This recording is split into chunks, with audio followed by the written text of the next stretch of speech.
세상은 참 불공평하죠. 그죠? 세상이 공평하다고 느끼십니까?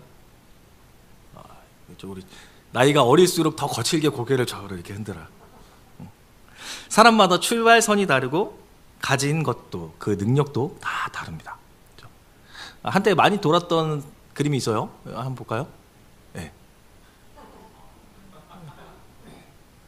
출발선이 같아 보이죠. 같아 보이지만 저 위에 있는 친구는 부모의 차에 올라가서 있고 밑에 있는 친구는 열심히 공부해서 학사모를 쓰고는 있지만 부모가 타고 있는 거를 끌고 가고 있고 위는 부모의 차를 타고 날아가는 그런 게 있습니다.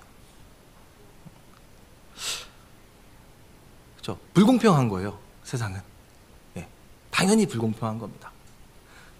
또 저런 집안 사정만 불공평하냐? 아니요. 우리 그냥 생긴 것도 다 누구는 잘생겼고요. 자, 또 다음 사진 한번 보여주실래요? 예, 저게 세계 4대 16세라고 해서 저 사람들이 지금 16살 때 찍은 사진들이거든요. 전부 다.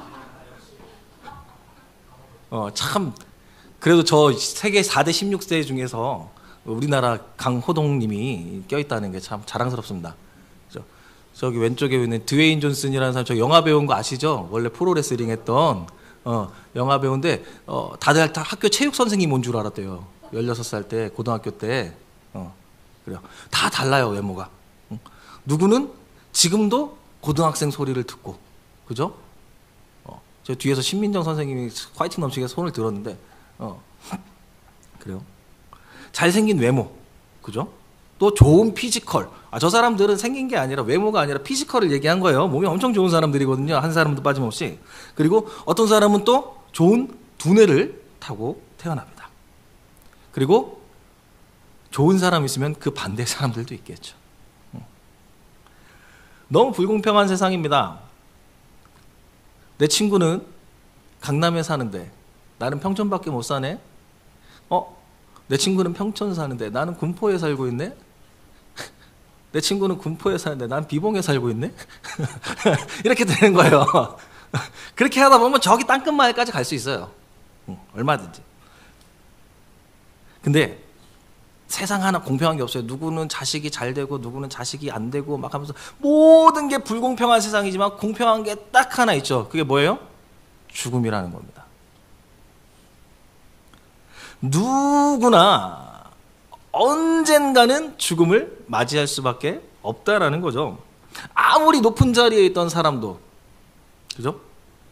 아무리 위대한 업적을 남긴 사람도, 아무리 힘이 센 사람도, 돈이 많이 있건 돈이 작건 똑똑하건 무식하건 히브리서의 말씀처럼 한번 죽는 것은 사람에게 정해진 것입니다. 하나님이 정해주신 거예요.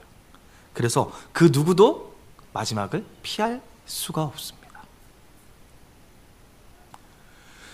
이스라엘 백성들이 출애굽을 하고 광야 생활을 쭉 돌다가 드디어 이스라엘의 첫 대제사장인 아론에게도 그날이 다가옵니다. 평생을 백성을 위해서 중보하고 섬겼던 그에게도 이제 멈춰야 하는 그때가 다가왔습니다. 하나님이 아론에게 호르산에 올라가라고 명령하십니다. 왜요? 죽음의 때가 다가왔으니까. 호르산이 어떤 데냐면은 약속의 땅 가나안을 볼 수는 있는데 밟을 수는 없는 자리예요. 딱 보이는 그 자리. 왜 그렇게 되는지 아시죠? 우리가 잘 아는 것처럼 이 20장 전반부에 보면은 이스라엘 백성이 신광야 가데스라는 곳에 이릅니다. 말씀 좀 띄워주실래요? 20장 이제 맨 앞절에 1절부터 이렇게 나와요. 이스라엘 백성들이 이제 가데스에 딱 도달했는데 뭐래요?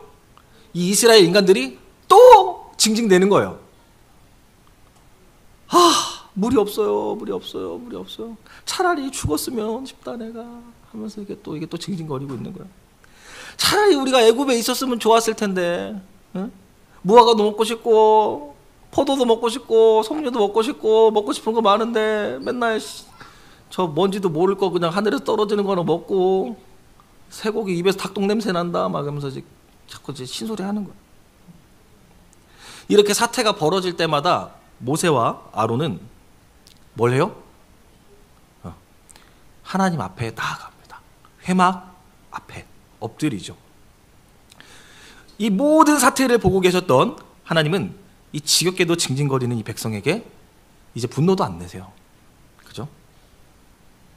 그러면서 그 하나님의 영광이 나타나셔서 말씀하십니다. 8절 같이 읽습니다. 8절. 하나님이 뭐라고 말씀하시죠? 지팡이를 가지고 내 형 아론과 함께 회중을 모으고 그들의 목전에서 너희는 반석에게 명령하여 물을 내라 하라. 내가 그 반석이 물을 내게서 회중과 그들의 짐승에게 마시게 할지니라. 지팡이를 가지고 가서 하나님께서 주신 이 지팡이를 가지고 회중을 모아라. 그리고 반석한테 뭐 하래요? 명령해서 물을 나오게 해라. 하나님의 명령은 정말 단순한 거였어요. 그리고 굉장히 명확한 부분이었습니다. 뭐라고요?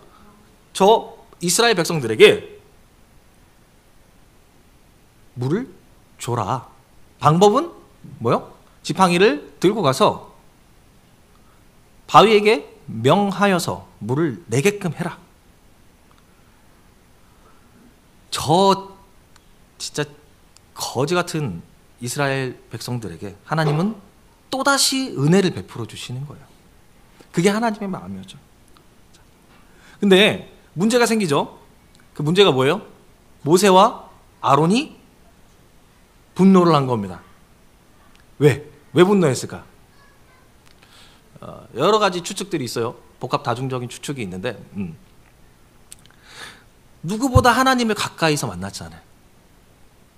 그죠? 누구보다 하나님의 음성을 가까이서 들었고 저 백성들을 향한 하나님의 그 안타까운 마음과 사랑하는 마음을 잘 알았기 때문에 그들이 분노하지 않았을까? 그래서 하나님의 방법이 아닌 자신들의 방법으로 물을 냅니다. 11절 말씀입니다.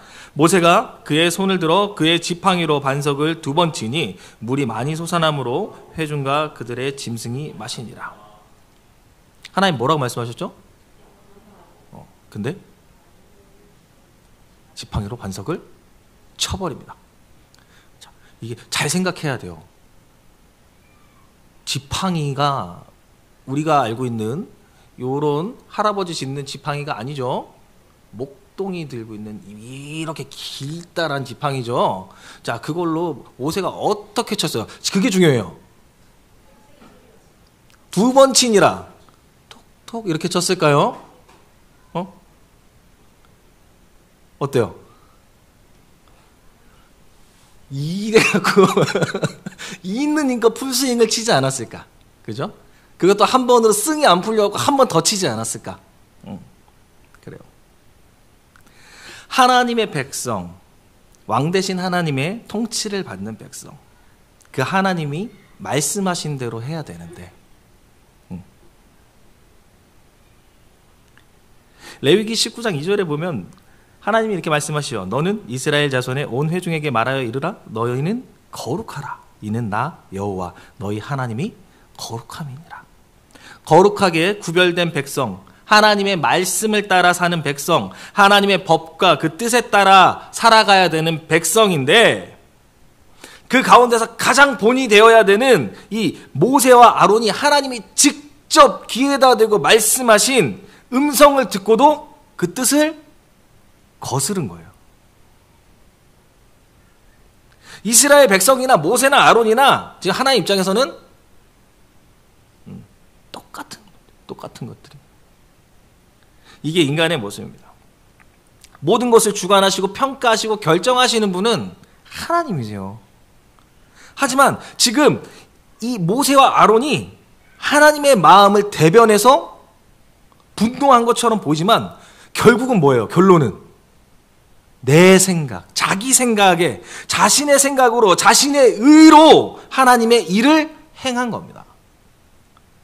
결국 저들이 하나님의 종이라고 말을 하지만 저들의 주인이 하나님에서 자신으로 변하는 순간이었던 거예요.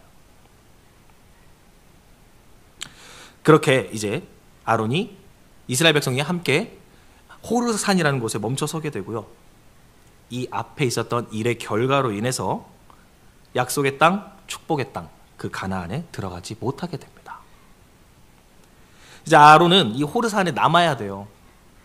하나님의 명령에 따라서 그 아들 엘르아살과 함께 호르산에 올라갑니다. 그리고 그 옷을 벗겨 조상들에게 돌아가게 해야 돼요. 아론이 누굽니까? 자, 아론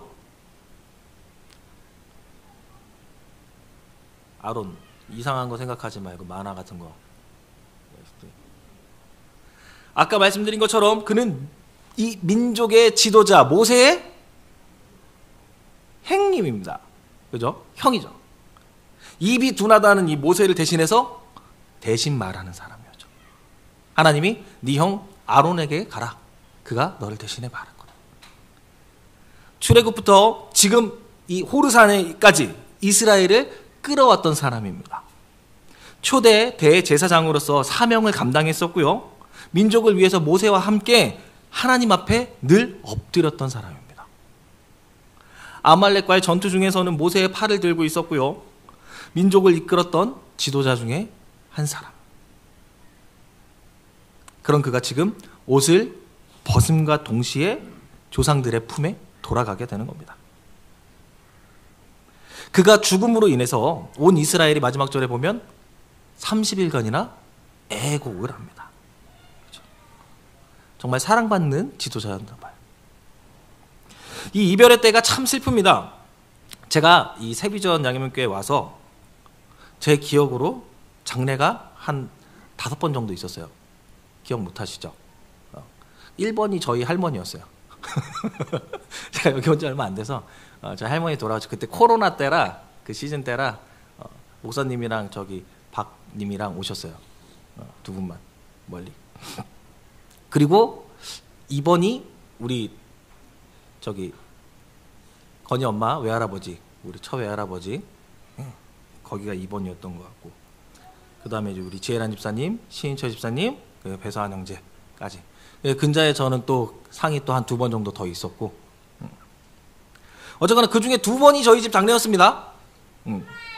그때를 기억하면 그 이별을 생각하면 가슴이 참 많이 아픕니다. 하지만 이 이별은요, 고통스럽고 슬픔을 안겨주는 상처지만 이 시간이라는 연고가 이렇게 싹 덮어줘요. 그러면 이 고통이 차츰 희미해져 갑니다. 후에는 어때요? 흔적만 남아있어요. 흔적만. 그래서 그 흔적을 바라보면서 아파하는 게 아니라 기억하고 추억하게 되는 겁니다. 이 장례라는 것이 누군가를 떠나보낸다는 것이 그런 것 같습니다. 너무 아프기에 잊어버리고 싶고 그래서 서서히 잊어가는, 그러나 잊혀지지 않는 흔적을 늘 간직하는, 이게 우리의 장례입니다. 그러나 오늘 이 장면은 단순한 장례식, 이별의 모습이 아니라는 거예요. 단순히 하나님의 명령을 거역했던 지도자가 같이 함께 약속의 땅에 들어가지 못하고 그냥 이곳에서 천수를 마무리하는 그런 모습이 아니라 아론이 뭘 했죠? 산에 올라가서 옷을 벗죠. 아론이 입고 있던 옷은 뭘까요? 대제사장의 옷이에요. 이 옷이 그 아들 엘르아살에게 전해지는 겁니다. 28절 봅니다. 모세가 아론의 옷을 벗겨 그의 아들 엘르아살에게 입히매 아론이 그 산 꼭대기에서 죽으니라. 모세와 엘르아살이 산에서 내려오니. 대제사장의 옷을 벗겨서 그 아들에게 대제사장의 옷을 입힌 거예요. 뭐예요? 이제 사명이 아론에서 누구에게로? 엘르아살에게로 계승이 된 겁니다. 아론은 떠나가지만 하나님의 일은 계속되어지는 거예요. 하나님의 나라는 한 사람의 죽음으로 끝나는 게 아니고 오히려 그 죽음을 통해서 다음 세대가 세워지게 된다라는 겁니다. 그의 옷이 전해지는 순간 그냥 거기서 아론이 그 옷 입고 그냥 이렇게 죽었으면 그거는 슬픔의 장례로 끝이 나는 거지만 더 이상 이제는 슬픔의 장례의 자리가 아니라 신앙의 계승이 이루어지는 거룩한 현장이 되는 겁니다. 죽음이 끝이 아니라 또 다른 시작이 되는 거죠. 아론의 멈춤은요, 실패가 아니라 완성이었습니다. 완성. 모세와 함께 민족을 이끌었던 세월 수많은 백성 앞에서 하나님을 섬겼던 그 헌신, 그것들은 잊혀지지가 않죠. 하나님이 그의 마지막까지도 질서 있고 아름답게 마무리 지어 주신 거예요. 호르산이라는 곳에 딱 얹어서. 성경에는요, 죽음이 심판인 경우가 참 많습니다. 고라의 반역, 그죠? 아간의 탐욕 등등 불순종의 끝이 종종 죽음으로 대체됩니다. 하지만 아론의 죽음은 달랐죠. 26절 말씀을 보면요, 아론의 옷을 벗겨 그 아들 엘르아살에게 입히라. 아론은 거기서 죽어 그 조상에게로 돌아가리라. 아론은 그의 조상에게로 돌아갔다라고 기록이 됩니다. 믿음 안에서의 죽음은 단절이 아니라 뭐예요? 돌아감이라고요. 아론의 사역은 끝났지만 그의 사명이 그의 아들 엘르아살에게 계속 계승이 되는 거예요. 이렇게 대제사장직을 계승한 엘르아살이 어떻게 살았을까요? 알고 계신 분 계십니까? 모를 것 같아서 제가 조사해왔어요. 이렇게 대제사장직을 계승한 엘르아살은 20년 이상 대제사장 직분을 유지를 했습니다. 가나안에 들어가기 전에 모세 옆에서 같이 신명기 백성들을 계수했던 사람이 엘르아살이에요. 또 여호수아 취임식 할 때 옆에 대제사장이 있었을 거 아니에요. 아론이 아니고 엘르아살이야. 그리고 이 대제사장 직분이 계속 쭉 이어지다가 엘리 대제사장 때 잠깐 넘어가요. 그리고 나중에 다시 또 되찾습니다. 참, 아름다운 이 믿음의 계승, 신앙의 계승. 그저 죽음을 애도하는 모습이 아니라 한 세대의 신앙이 전수되어지고 사명이 전수되어져서 이어져 나가는 모습. 신앙이 그렇게 이어지고 교회가 그렇게 세워지고 이어져 간다라는 거예요. 우리가 잘 생각해 보면요, 예수님의 사역이 그러했습니다. 그분의 사역은 결국 우리의 죄를 대속하시기 위해 이 땅에 오신 거죠. 쉽게 말하면 뭐하러 오신 거예요? 이 땅에? 죽으러 오신 거예요. 우리와 함께하러 오신 것이 아니라 이별하러 오신 겁니다. 물론 임마누엘, 우리와 함께 영원히 함께 하시기 위해 오신 것이지만 다른 한편으로 보면 인간적인 눈으로 봤을 때는 이별하러 오신 거라는 거예요. 예수님의 공생의 3년이라는 이 기간 동안 함께한 예수님의 제자들, 그리고 예수님을 따르는 무리들, 예수님이 돌아가셨을 때 그들이 뭐예요? 슬퍼했죠. 어떡하냐, 망했다. 우리는 천지가 개벽하고 이제 우리가 한 자리 할 줄 알았는데 진짜 죽었네? 하면서. 하지만 이 예수님의 죽음은 그저 한 선지자의 죽음이 아니었고요. 능력 있었던 한 사람의 죽음이 아니었고, 그의 죽으심으로 하나님과 우리 사이에 있던 벽이 허물어졌고 이스라엘에 국한되었던 하나님의 사랑이 온 세상에 널리 전파되는 시발점이 됐던 거고요. 요한복음 14장의 말씀처럼 뭐라고요? 내가 진실로 진실로 너희에게 이르노니 나를 믿는 자는 내가 하는 일을 그도 할 것이요 또한 그보다 큰 일도 하리니 이는 내가 아버지께로 감이라. 예수님의 죽으심으로 우리가 그 능력을 힘입어서 진정으로 그분이 임마누엘, 나와 함께하여 주시는 것을 경험함으로 인해서 이제 완전히 완성된 이 복음을 전파할 수 있게 되고, 선택한 자들을, 선택받은 자들을 하나님께로 돌아오게 하는 큰 일을 하게끔 사명이 우리에게 감당되어진 거라는 겁니다. 사명의 결정판이 뭐예요? 사도행전 1장 8절. 오직 성령이 너에게 임하시면 너희가 권능을 받고 예루살렘과 온 유대와 사마리아와 땅끝까지 이르러 내 증인이 되리라. 아론으로부터 엘리야살이 계승받았다면 우리는 예수님한테서부터 계승받은 거예요. 그 거룩한 사명을 계승받았습니다. 맡겨주셨으니까 어떻게 해야 돼요? 거룩하시고 전능하신 분이 맡기셨으니 알아서 하시겠지. 내가 개똥같이 해도 찰떡같이 만들어 주시겠지 하면서 살아야 돼.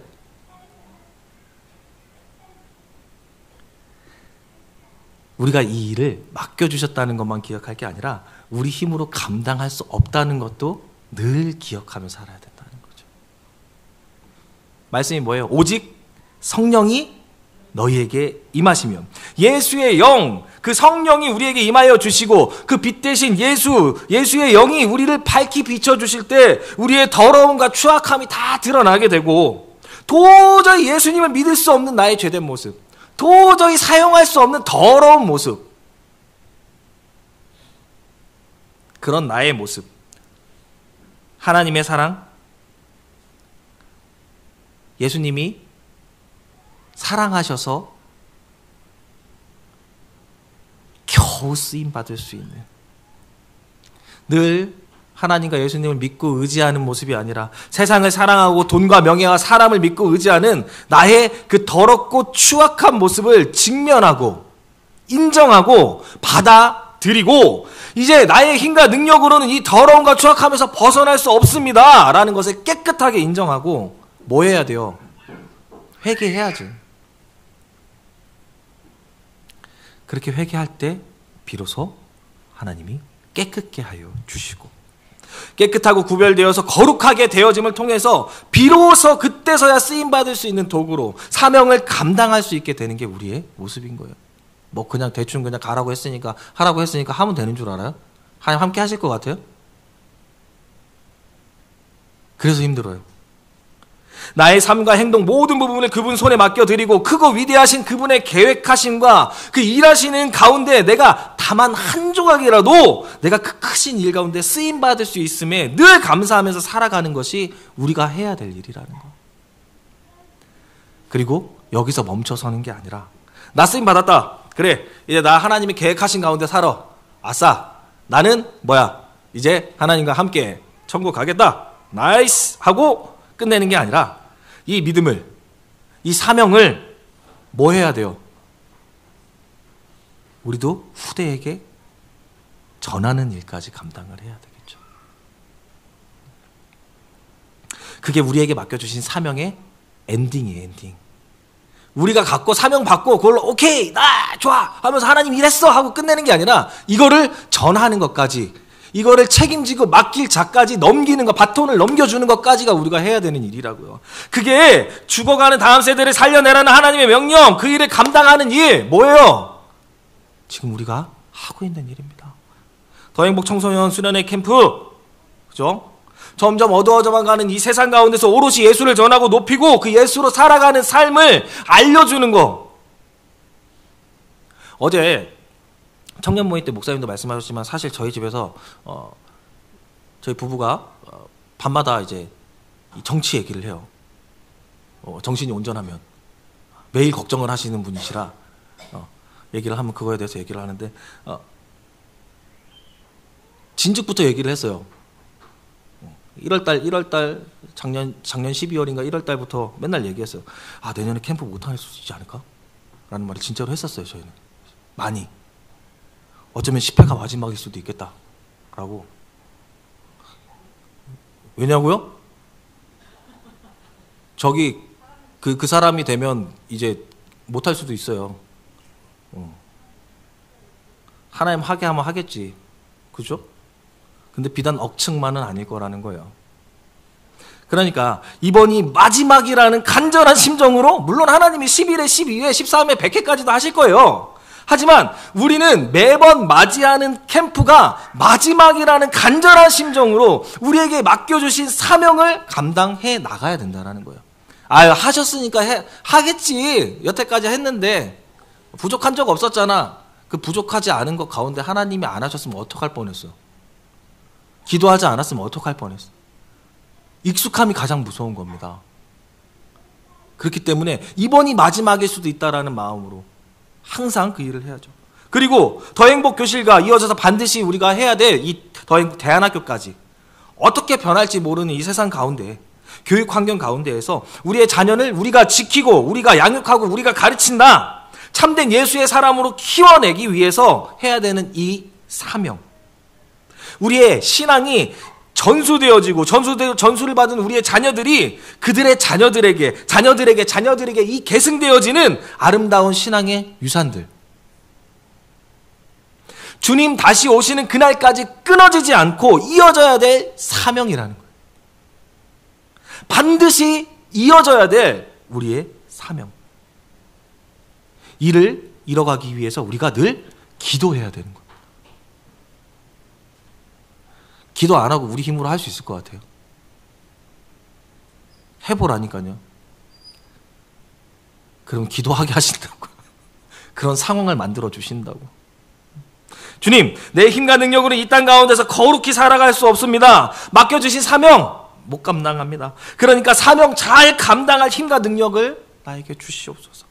세상의 시류에 휩쓸리지 않게 붙잡아 주시고 사랑하는 자녀들이 믿음 안에 굳건하게 자라나게 하시고 주님 다시 오시는 그날까지 끊이지 않고 이 아름다운 신앙이, 믿음이 이어져 나가게 하옵소서. 이게 우리의 날마다의 기도가 되어야 돼요. 우리도 언젠가 각자의 호르산에 서게 될 겁니다. 반드시 멈춰야 할 그때를 맞이할 거죠. 아까 그 사진 기억하시죠? 그 출발선이 똑같지만 차 위에 타고 있는 것과 끌고 가는 사람. 네, 제가 감히 이런 말씀 드리기 우습지만 나오는 건 순서가 있는데 가는 건 순서가 없어요. 한숨 쉬지 마세요. 네. 제가 지금 여기서 이러고 있다가도 지금 혈관이 막혀서 순식간에 갈 수도 있는 거예요. 그러니까 우리가 멈춰야 될 때가 언젠가 오는데 우리의 마지막을 어떻게 꿈꾸고 계십니까? 아론의 장례식은 단지 슬픔의 자리가 아니었습니다. 그것은 사명이 이어지고 믿음이 계승되어지는 거룩한 순간이었죠. 우리도 이렇기를 바랍니다. 비록 내 꿈은 다 이루어지지 못했을지라도 하나님의 꿈이 나를 통해 계속 이어지기를 원합니다. 나의 끝이 그저 단순한 끝이 아닌 또 다른 시작이 되는 은혜를 주님 기대합니다.